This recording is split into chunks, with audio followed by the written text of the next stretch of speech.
This is the best video if you want to become way more productive with your life, especially if you're someone who uses your phone. It's 2024, right? And if you're in the age of the next few years, we're literally cyborgs. It's not like we're going anywhere without our phones. We can just, instead of just plugging this thing into our brain, which we haven't been able to figure out yet, we've got it in our hands. So if we don't take into practice setting up the right rules and having the right mindsets around our phone, it commonly controls us. Like when we're sitting on the couch across from our partners and we're just sitting and scrolling on the phone, which looks really toxic. I don't know what you guys are like.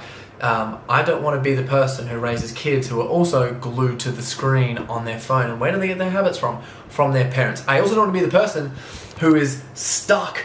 They get stuck in scroll holes regularly. Like, you know what it's like when you're talking to someone and they're just on their phone and you're like, wow, this kind of feels a little bit rude because, you know, you're on your phone right now and I'm literally just trying to talk and have a conversation with you. And then you think about that and sometimes you're like, shit, I actually do that myself too. And I really want to get rid of those habits. I don't want to be scrolling. I want to be way more productive. I've got big goals. I've got a relationship that I want to have. I've got kids and a family that I want to just be like the best with.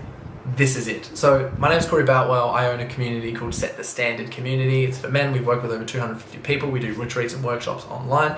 If you want to find out any of that stuff, you can click in the comments below. And if you do like this video, please hit that like, share, and subscribe button. Give us a follow because we are coming out with a whole bunch of different resources and tools that you can use just like this one. So essentially, the reason that I created this video is that every single person who comes into the Set the Standard community, we figured out the very first thing that we've got to do with people to optimize them is clean their phones up. And we've sort of developed a system and a software. It's really cool. Not a software, but a system that anytime I meet anyone who's a part of Set the Standard community in real life and we're like talking and hanging out and they pull their phone out and go, oh my goodness, you must be a part of Set the Standard community for sure, because I can tell from how organized your phone screen is and the rules and the boundaries that you've set for yourself on there. And if we don't adhere and obey to the boundaries that we can set for ourselves, that's just another way of being conditioning ourselves to become people pleasers. The more we become conditioned to be people pleasers, we put high expectations on others, we compare ourselves to others, and we end up very bitter, angry, and resentful. And no one wants that. And it all can start and come down to your phone. So regardless if you're listening to this or if you're just simply watching to this, I'm going to explain this to the best of my ability, but there is a YouTube video which I'm playing right now, which I actually go through and share my screen and run you through a tool that I have developed that you can use to make sure that you run through your phone screen. So if you're listening to this or watching to this, grab your phone out because you can start implementing as we're actually talking. And I challenge this, if you're not taking your phone out, take it out now when watching it, or pause the thing and start doing some of these, right? And don't get distracted in the meantime because you might pause, get a message from someone and be like, no, I'm stuck in this, somehow I got to the scroll hole again, right? We don't want to do that, right? No more doom scrolling. So essentially the main thing that we've like want to come up with is like, you know, this is actually embracing some stoicism when it comes to your phone. And what we've noticed is like just with minor organization, we want to put all of our apps into folders. The less room and clutter on our phones, the best as possible, because our brains don't know the difference in stress, whether there's a bear chasing us or we've got 2,000 emails. Regardless, we think, holy shit, that's a lot of emails to get back to, and our nervous system goes, boom, send stress hormones. So immediately, like, we feel super stressed out about that. So put all your apps into folders. And you do that by holding down your main screen, holding down an app, holding it down until it starts wriggling, and then start dragging the apps together and label it something. If you can get all of your apps onto just one screen, you're at God tier. You're at like Emperor tier if you're on like, you know, 3 screens, but like if you can get everything on just a one screen and just use widgets, whoo, you are an absolute God. I've got 3, but my phone is highly optimized for productivity, and we'll get into how you can do that. Number 2 is put the most important app into the nav bar. And if you're watching this video, you can see on here every time you click one of these checklists, because this is a checklist that we're running over right now, your progress bar updates, which is really cool. But you want to put your most important apps into the nav bar. The nav bar is a little bar at the bottom of your phone screen where like all your main things are. So I have a folder with all my most important apps that are put into there. And the way to do that is to literally hold the bottom of your phone screen, hold that down, drag your most important apps into there. They're the ones like your text messaging and important stuff, your calendar, your not any social media, but anything where you know you have to get back to things. Calendar, maps, phone, text messages. They're like some of the main ones you put in there. I also put in like a biohacking thing for my brain, so it's got like Brain FM, so I know I've got like some music that like helps me study and focus. It's really good. That app is like insane. Number 3 is install your calendar as a widget. So you can install it as a widget on the widget section. If you keep sliding left to your phone, you'll come up to like a widget section, or you just once you go to the widget section and you hold down the plus button or hold down a widget so you can add widgets, you can then add them onto your main screen as well, like to your home screen. So for mine, I use Notion, I use my calendar, and I also use a calorie tracker called Chronometer on each one of my screens. So when I swipe across, I can see how I'm going for the day, which is absolutely insane. So, but having just your calendar installed as a widget is the minimum. So that way you can see what's coming up like every day or every single week, and you just select the right one for you. You've got usually a couple of options. Usually one's like a square, one's a rectangle, and one's like quite big. I like using the rectangle ones just because they fit and take up the most space. Number 4, turn your calendar notifications on. So that's so important. There's one thing that's like, even Jordan Peterson says it, like you can rule the world and become the most productive person if you just put everything into your calendar and hear it. So one thing we basically want to do, methodology, and we do this to set the standards, we turn basically all of our notifications off except for our calendar notifications and a couple others, but we want to make sure that we've turned those ones on so we get them, so we know what to do and what's coming up. And we can set reminders in our calendar 15 minutes early or half an hour early. Now, if you're listening to this and you have not got a calendar, this is your invitation, and I encourage you with all of my energy to get and organize yourself a calendar. The people who are listening to this on a calendar are like, oh yeah, I've got a calendar and I know how good it is, and everyone else honestly is just getting left behind. Step 5, turn on all your app and message notifications off besides the essential ones. So all your social media notifications gone, regardless of even if it is a business and it is your business. Every time you have a social media notification, because you have to get back to people, because you want to respond, because you've got to repair, because there's the temptation of jumping into the scroll hole, into that one, having a look around. If those notifications on, that is just a signal to your brain to adhere to an addiction that we already have, and we don't want to adhere to that. So you go to settings, notifications, make sure that we turn all of that off. The benefit of that is just it reduces stress. It reduces so much stress. I cannot believe how much stress is gone when all your red notifications are just out. Number 6, turn your night shift on from 5 p.m. to 7 a.m. You go to settings, display and brightness. This helps you soften like your brain, essentially, like so soften the stress that your brain receives from the blue light coming from your phone. Not everyone does this, and it actually blows my mind. And you just want your phone to make sure it's got orange, because it's better than no UV light, or it's better than having a little bit of UV light is way better than having heaps of it blend into your face. So every single day from 5 p.m. to 7 a.m. my phone is orange. Cool. 7th step, set up a do not disturb. This is really cool, on all your apps and people, because certain people can message you from 7 p.m. to 7 a.m. It's so easy for us. It's really cool. There is a science that Dr. Rangan Chatterjee, I'm not sure you follow him, he's like real big on YouTube, social media, all the rest of it.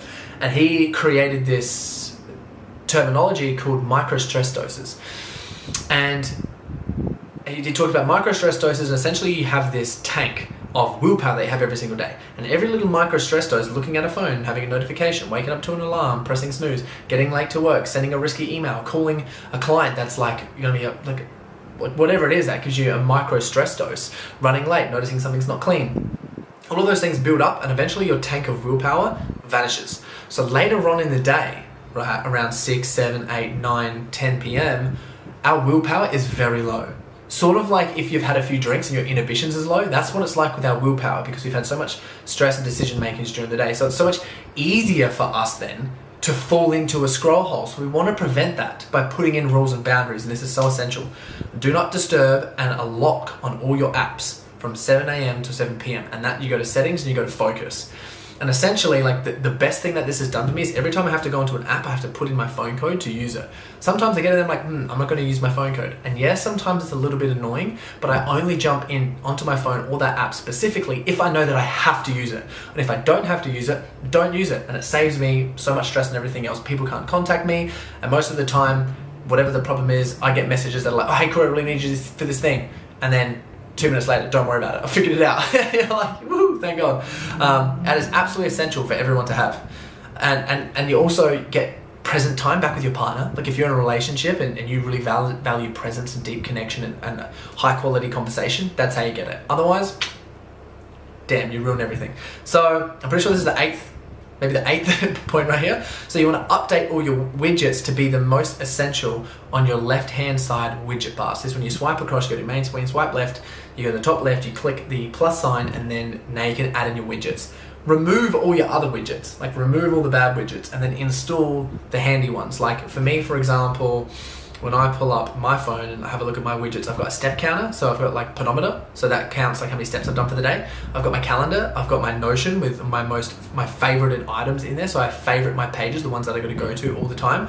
I have a calorie counter. I use the app Rise, which is a sleep tracking app that I pay for. I use it, link it with my Oura Ring, and it lets me know when I'm going to have my best energy. And it also, which is now, by the way, Let's Go. And it also lets me know when I need a nap during the day. And it also lets me know how much sleep debt I'm going to have. So if you miss 20 to 40 minutes of sleep every single night, you build up sleep debt. That's how people commonly get sick. It's got nothing to do with anything else other than their immune systems crash because they haven't been getting the sleep demands that their body needs. So this app literally tracks that. And then I have another calendar app, and then my Apple Watch app for how many how much tracking that I've, for like my movement, my activity score and stuff, which is really cool. So every time I go in here, I'm like, wow, this is like so optimized and it's so good, and I can see everything that I want, and it's organized in priorities. So good. The last one that we want to do and tick here is add your smartwatch as a widget, which is really cool. So depending on where you're at, whatever smartwatch you got, you go and you can add in your swipe, go to App Store, download your smartwatch app, then go to your main screen, swipe left, click the plus button for the widgets, and then access it and put it on the screen that is most important to you. And when you go through and you have that, that is just another thing that helps you track and maintain your fitness. It's another motivating piece that you can see on your phone every single day. And if you're someone who you most want to work on fitness, then you want to make sure that your home screen has, like on the front of it, you want to make sure that your home screen has got fitness. Mine is making sure that my calendar is on point. Running a business and running people have a lot to keep on top of. So I have my most important tasks to do that are coming up for the day right at the top of my phone screen, which is really important. I've got a couple of my most important apps, and then down the bottom it's hyper organized, which feels fantastic. Absolutely feels fantastic, and only the apps that are needed to have notifications on are the only ones that have notifications. Everything else is off, and it feels absolutely excellent. So that's how you use this iPhone stock. You go through and you want to make sure you tick every single checkpoint on this bar here. The other part of this tool, which I think is really cool, is just an essential app list. So you can go through, and I believe that this is one of the best ways to set up your phone. I use it for my phone, and I think it's absolutely incredible. And I'll just touch on these ones here. You can go through and crush these on their phone. But if you want to do it with me, this is how we do it. One is we want a food tracking app. I like Chronometer better than MyFitnessPal because it tracks your micronutrients. There's a lot of study and stuff that shows that the reason we get sick, or the reason we aren't operating at our best energy and the best version of ourselves, has got nothing to do with like so many other factors, but it's all got to do with your micronutrients, not your macros, not being a calorie deficit, just with your micronutrients. And if you're hitting your micronutrients that you require daily, you feel incredible. Number 2 is a sleep tracking app. Essential, Oura Ring, and Rise are paid, but they're so worth it. Track your steps using a step counter. I really like pedometer. And by the way, I've got no affiliation with any of these. There's not one for this. Is literally just what I use on my phone because I love it. And it's a hack. My phone is elite. Step number 4 is Notes, work and life and organization app. Notion. I love Notion. If you haven't played with it, you haven't organized your life, I put everything in there. My mum used to have this huge, at home, this massive metal filing cabinet with files for days in there. Notion does all of it, but I can also plan, organize, structure, track, and see things so beautifully in this app and send it to people. It creates like websites that you can go on, so you can like take notes and stuff and send that page to someone. It's amazing. Phone's original notes. I love the phone's original notes. How I use mine is I do them monthly. January 2024, February 2024, March 2024. So like I write all my notes depending on each month and then change. Another one is a meditation app and a deep working app. I really love Waking Up and Brain FM. Waking Up's a meditation, Brain FM's deep work. Absolutely amazing. Voice noting and quick tasks is WhatsApp or Voxer. If you haven't used Voxer, it's a great app to just quickly talk to people. It's amazing. An emotional intelligence app that I love using and recommending is called How We Feel. You just go in there and click the emotions that you feel most of. Track it for like a week or two, and then it comes up and it lets you know what emotions are sort of dominating your life. This helps you become more emotionally intelligent. You can talk about these things with your partner or someone else, but it helps you more process those emotions so that you become more happy, your attitude's better, and your mood is higher. It's literally incredible. For listening to audiobooks, Audible, love that. Literally, I almost couldn't live without it. I just learned so much through that thing. Business banking for people who value quality tech and simplicity, Airwallex. Most of the apps, I swear, are going out of fashion for branding. Airwallex is just so elite. You never have to go into a bank again, create as many banks as you want. There's no fees. Like, there's literally no fees. They take their fees from accepting money in different currencies and changing them over. So it's a new way of banking, and it's so insane. And the website is absolutely fantastic, and they're just working on it so well. It's an amazing app.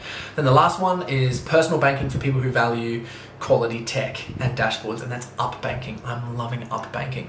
Inviting my partner, the way they track it, the way that it has creating bank accounts together, and like all the systems and the savings and how they organize and have everything. It's so fun. They make banking fun and not boring. So they're the apps that I think are absolutely essential. If you have those, awesome. If you don't, you can go in and use this tool and this checklist to make sure that you've got them. The link is just below if you want to download it. So click on that, download it, and away you go. And just remember again, my name's Corey Boutwell, part of Set the Standard community, which is the men's personal development community for men, where we have got hundreds of tools like this and mindsets and frameworks. If you like this video and you want more of these, click on the subscribe or the follow link so that you can get reminded every single time we come up with a brand new banging piece of content just like this one. Big love. See you in the next one, guys.